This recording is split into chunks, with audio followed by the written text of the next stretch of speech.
Many modern Christians misunderstand Matthew 5 for a number of reasons. They don't understand the Hebrew context in which it was written, and they take thoughts and words out of context. But let's look. Yeshua says, "Do not think that I came to destroy the law or the prophets. I did not come to destroy, but to fulfill." Now, this is a Hebrew idiom and he's telling the people, I came to walk it out properly. If you go to any Jewish man on the streets of Israel today and ask them, do you abolish or fulfill the Torah? They will say they abolish it if they're secular, that they fulfill it if they are obedient to the Torah. But let's keep going. Yeshua explains, "For assuredly I say to you, until heaven and earth pass away, one jot or one tittle will by no means pass from the law until all is fulfilled, given the meaning to or walked out properly.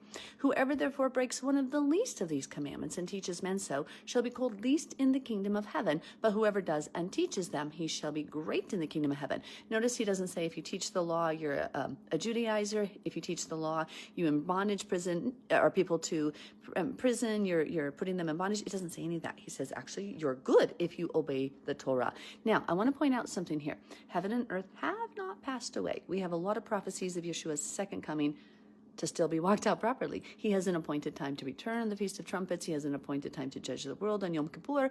And he has an appointed time to come and reign prophetically at the Feast of Sukkot, or Tabernacles. So now he goes on to say, "For I say to you, unless your righteousness exceeds the righteousness of the scribes and Pharisees, you will by no means enter the kingdom of heaven." Now let's look quickly at this word fulfilled, which is the Greek word pleroo. I want to point out I want to show you that it doesn't mean to terminate. He already said, don't think that I came to terminate, destroy, do away with the law.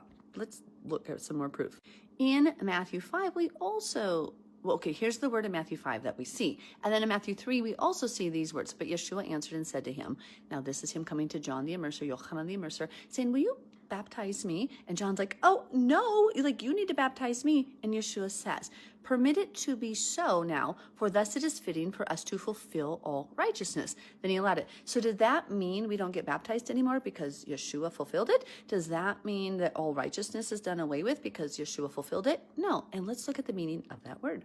I just want to point out that it is actually the word pleroo here in Matthew 5, and it is in fact the same exact word in Matthew 3, so we know we're talking about the same translated word of pleroo. Now this word pleroo can have a multitude of meanings, but it means to make full, to fill up, basically to give meaning to it, which fits the proper understanding from the Hebrew perspective. Yeshua came to teach us how to walk out the law properly, which of course was prophesied to be done by him in Isaiah. So Yeshua didn't do away with the law. He came to teach us how to do it properly. I love you all.